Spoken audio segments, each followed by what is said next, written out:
Good evening, my dear students. How are you all? Welcome back to my YouTube channel.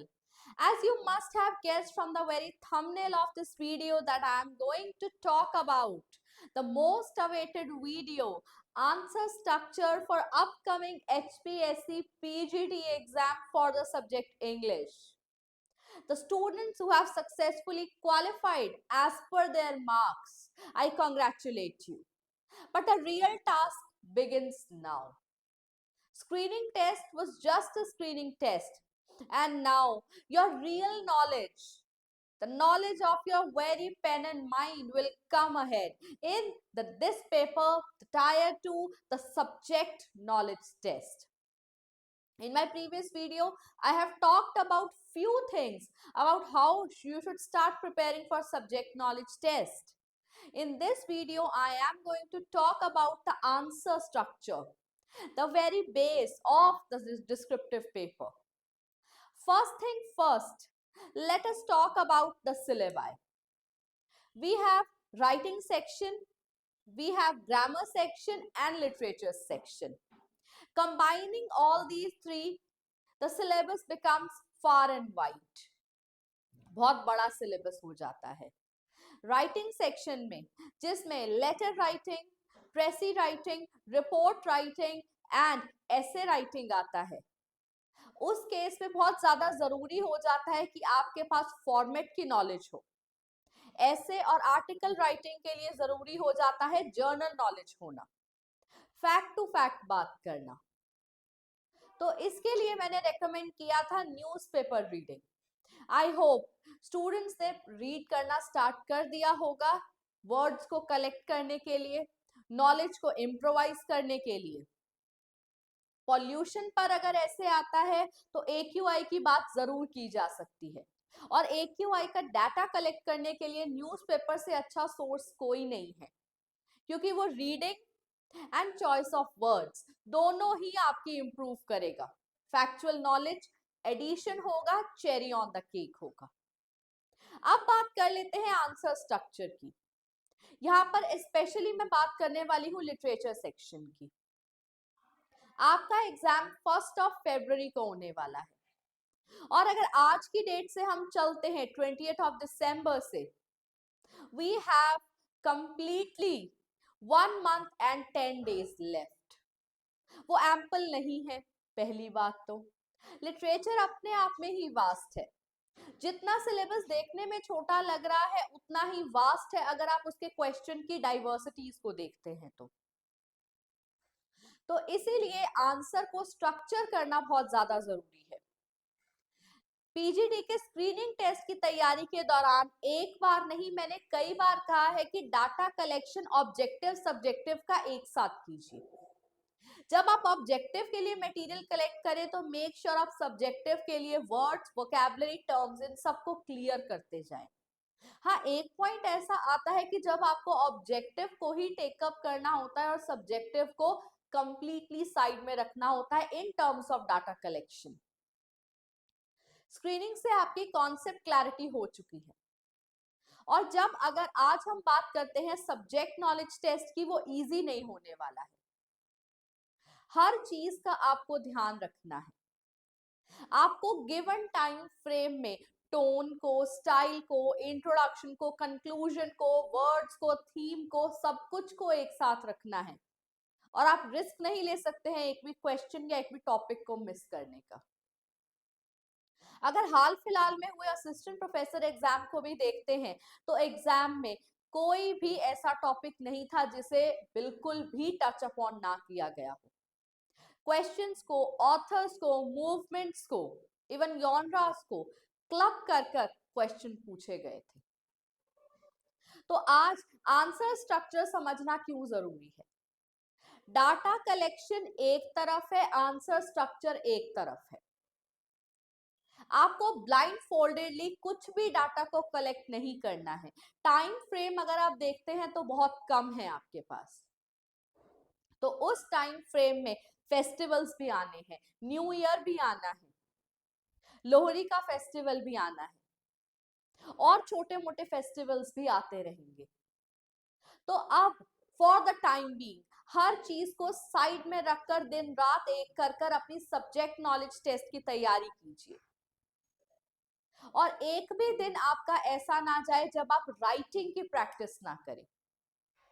Merely William Wordsworth पर romantic as per notes लिख लेना काफी नहीं है, उसे एक स्ट्रक्चर देना भी उतना ही जरूरी है। तो आज कुछ इंपॉर्टेंट थिंग्स की बात कर लेते हैं, इंपॉर्टेंट एस्पेक्ट्स की बात कर लेते हैं जो आपको जरूर से जरूर इंक्लूड करने हैं अपने आंसर स्ट्रक्चर में। हम पीजीटी एग्जाम के सब्जेक्ट नॉलेज टेस्ट की बात कर रहे हैं, 1 फरवरी को स्केड्यूल्ड है।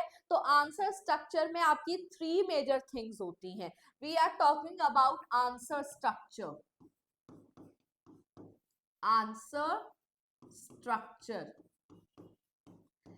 इस आंसर स्ट्रक्चर में आपके पास फर्स्ट ऑफ ऑल होता है इंट्रोडक्शन। अगर हम एक ओवरव्यू के पर्सपेक्टिव से देखते हैं तो introduction, body and conclusion, these 3 things should be there in your answer. Whichever answer you are writing, these 3 aspects you should touch upon as you write your answer in the given time frame. अब for example बात कर लेते हैं introduction की। I think the video is little blurring, let me fix it first. So introduction section में आपको क्या करना है, इंट्रोडक्शन का जो आपका सेक्शन रहेगा आपके आंसर का, फॉर एग्जाम्पल आप मुल्क राजानंद की बात कर रहे हैं, तो इंट्रोडक्शन सेक्शन में आपके लिए जरूरी है ऑथर को इंट्रोड्यूस करना और अपने आंसर की स्टेटमेंट को स्टेट करना with respect to the question. अगर वर्ड्सवर्थ की रोमांटिक आइडियोलॉजी पर क्वेश्चन पूछा गया है तो विलियम वर्ड्सवर्थ कौन है से शुरू कर कर आपको आना है वर्ड्सवर्थ की आइडियोलॉजी पर। आइडियोलॉजी को ब्रीफ करना है, बिल्कुल ब्रीफ टर्म्स में आपको अपनी स्टेटमेंट बनानी है और आपकी introduction is the first impression. First impression आपका लास्ट इंप्रेशन होता है और इस लास्ट इंप्रेशन को आपको लास्ट क्वेश्चन तक कैरी करना है from your introduction portion. Introduction portion में आपको कुछ बातों का ध्यान रखना है कि आप ऑथर को इंट्रोड्यूस करें, आप क्वेश्चन में पूछी गई स्टेटमेंट को रीस्टेट करें और उसे एक ब्रीफ टर्म पैराग्राफ के साथ बताएं कि ये क्या है, इसकी डेफिनेशन क्या है, इसके एम्स क्या है, ऑब्जेक्टिव्स क्या है, कैरेक्टरिस्टिक्स क्या है। इंट्रोडक्शन क्रिस्प होनी चाहिए, करेक्ट होनी चाहिए। तो इंट्रोडक्शन सेक्शन में आपको ध्यान रखना है और ऑथर की इंट्रोडक्शन का, वर्क पूछा गया है तो टाइटल की जस्टिफिकेशन का, क्वेश्चन में अगर पॉइंटर्स उठाए गए हैं कि इसमें अनटचेबिलिटी की थीम कैसे है तो आपको थोड़ा सा बैकग्राउंड बता करके अनटचेबिलिटी पर आ जाना है। बैकग्राउंड, इंडियन सुपरस्टिशियस बैकग्राउंड बता करके अनटचेबिलिटी पर आ जाना है।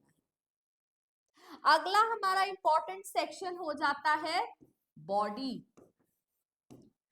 बॉडी आपका मेन पोर्शन है, this is the trunk of your answer. इस आंसर में मेक श्योर कीजिए आप 2 to 3 पैराग्राफ्स बनाएं। इस वीडियो के एंड में जाकर के I am going to help you people with few pointers जिन्हें पहले ध्यान रखना, आंसर बाद में लिखना। All right, तो stay tuned to this video. Do like, share and subscribe to this channel. एक साथ grow करेंगे, एक साथ पढ़ेंगे, तो please share this video with the students who are going to sit in any descriptive paper for that matter. LT grade, GDC, सबका। तो body portion में आपके पास 2 to 3 पैराग्राफ्स होने चाहिए। इन 2 to 3 पैराग्राफ्स में आपको क्वेश्चन में पूछे गए कंसर्न को एक्सप्लेन करना है, डाइग्रेस नहीं करना है। जब भी हम डिस्क्रिप्टिव की तैयारी करते हैं तो हम 80-20 वाले रूल पर चलते हैं। 80% वही बताना है जो क्वेश्चन में पूछा गया है और 20% थोड़ा सा आप एक्सटेंशन बता सकते हैं या बैकग्राउंड बता सकते हैं, बट रिलेटेड बैकग्राउंड बता सकते हैं। ऑल राइट, तो 2 to 3 पैराग्राफ्स। अब 2 to 3 पैराग्राफ्स में क्या लिखेंगे? इवेंट्स बताएंगे जो पूछे गए हैं, मोटी बात जो क्वेश्चन में पूछी गई है आप वो ही बताएंगे, डाइग्रेस नहीं करेंगे, डाइवर्स नहीं करेंगे अपने आइडियाज को। ऑल राइट, इधर इस बॉडी सेक्शन में मैटर करेंगे आपकी इंटरटेक्सचुअलिटी, आप ऐड कर सकते हैं। बट इंटरटेक्सचुअलिटी पर आने से पहले मैं बात करूंगी कोटेशंस की। कोटेशंस आप ऐड कर सकते हैं और वो कोटेशंस क्या रहेंगी? The words, the phrases, the lines taken from the original source, वो इंक्लूड करेंगे आप यहां पर कोटेशंस वाले सेक्शन में। ऑल राइट, तो कोटेशंस आपको लर्न करनी है। विलियम वर्ड्सवर्थ की फेमस कोट्स आप लर्न कर सकते हैं। Poetry is a spontaneous overflow of powerful emotions recollected in tranquillity, gist है वर्ड्सवर्थ की पोएट्री का।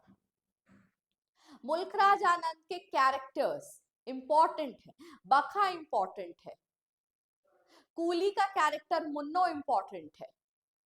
ये सब कैरेक्टर्स रिप्रेजेंट करते हैं आइडियोलॉजी, इंडियननेस को करते हैं, इंडियन टाइम्स को करते हैं, इंडियन सोसाइटी को करते हैं। तो बॉडी सेक्शन में आपको इंटरटेक्सचुअलिटी, कोटेशंस का ध्यान रखना है।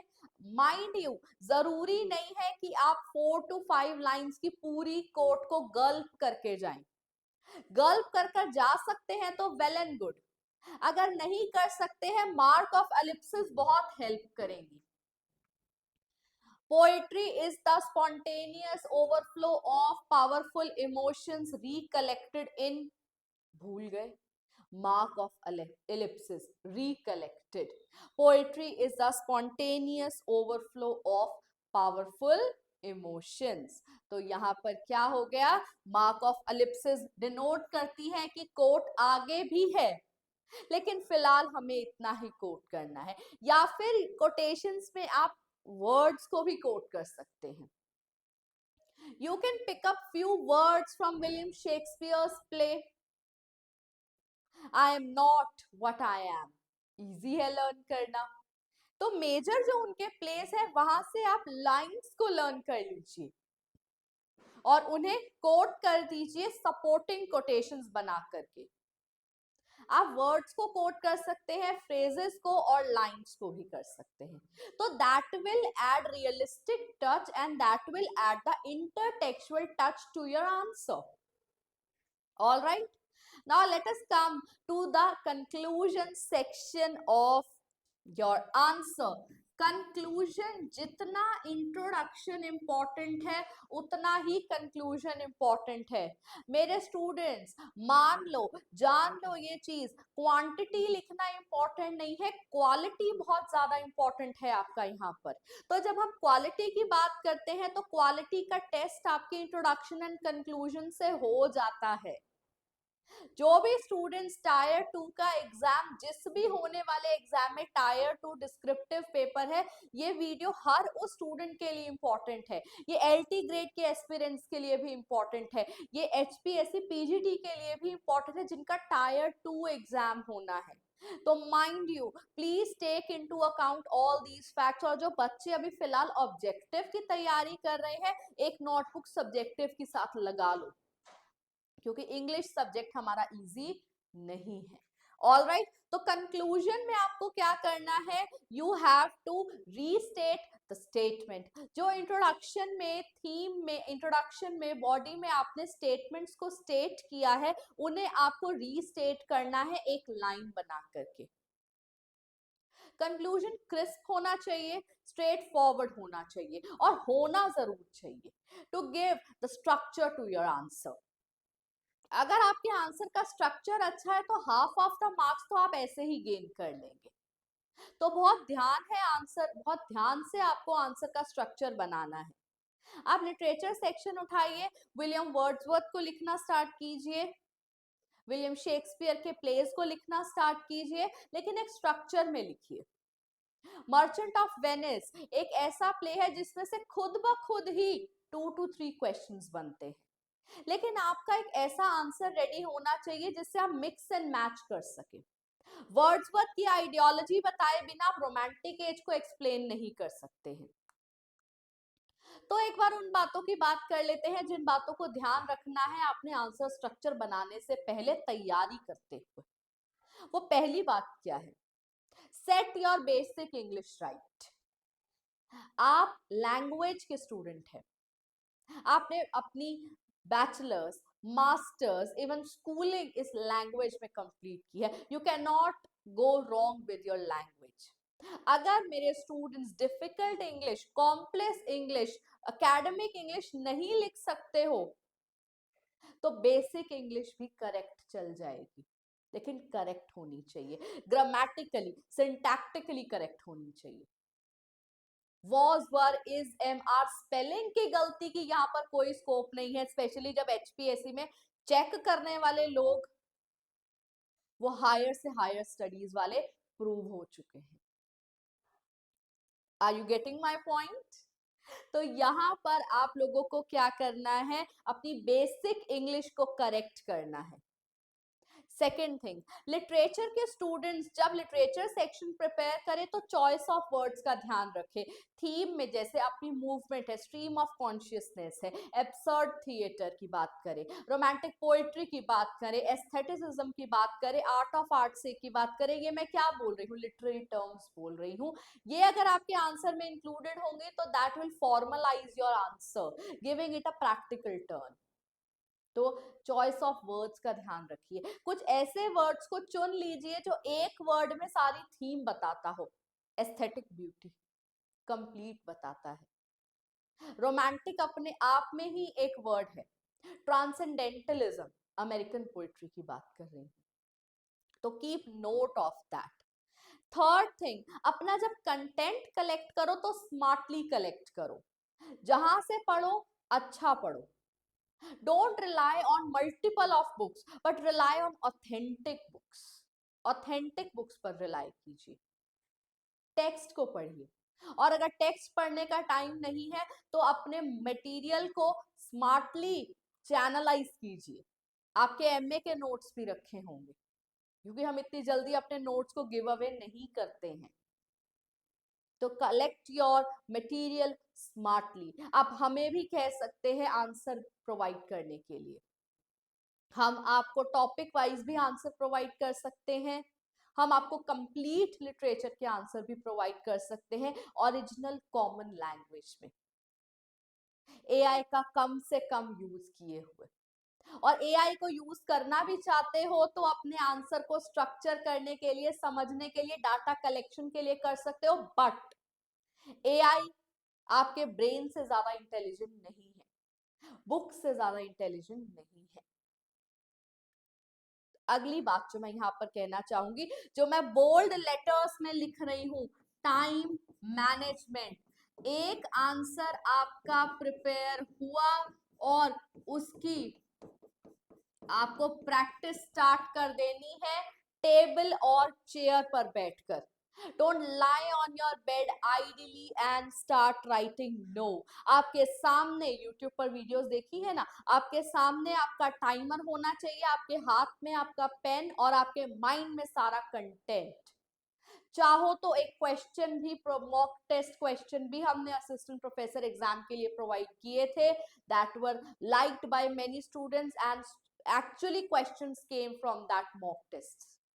तो आप खाली मॉक क्वेश्चन पेपर्स भी हमसे ले सकते हैं लिटरेचर सेक्शन के प्रैक्टिस करने के लिए। आप हमें कांटेक्ट कर सकते हैं डिस्क्रिप्शन बॉक्स में दिए गए नंबर पर, बैच के लिए कांटेक्ट कर सकते हैं, नोट्स के लिए कांटेक्ट कर सकते हैं। तो यहाँ पर टाइम मैनेजमेंट आपके लिए बहुत ज्यादा जरूरी है।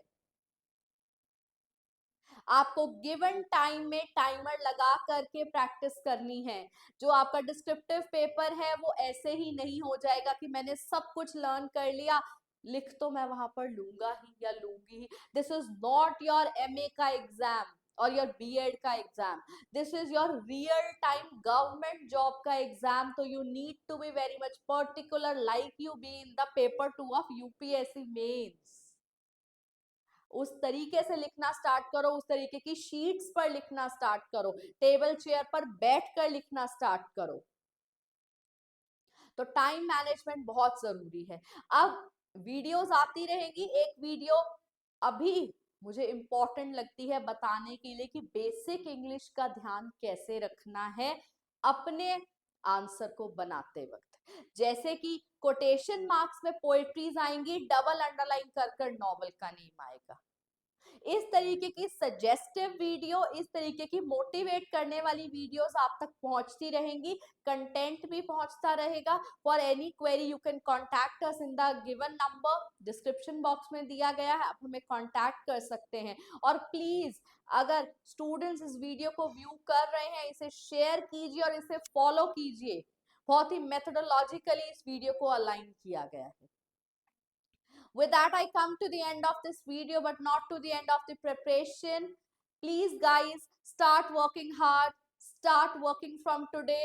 Don't wait much for the results. पढ़ा हुआ कभी खराब नहीं जाएगा. Thank you.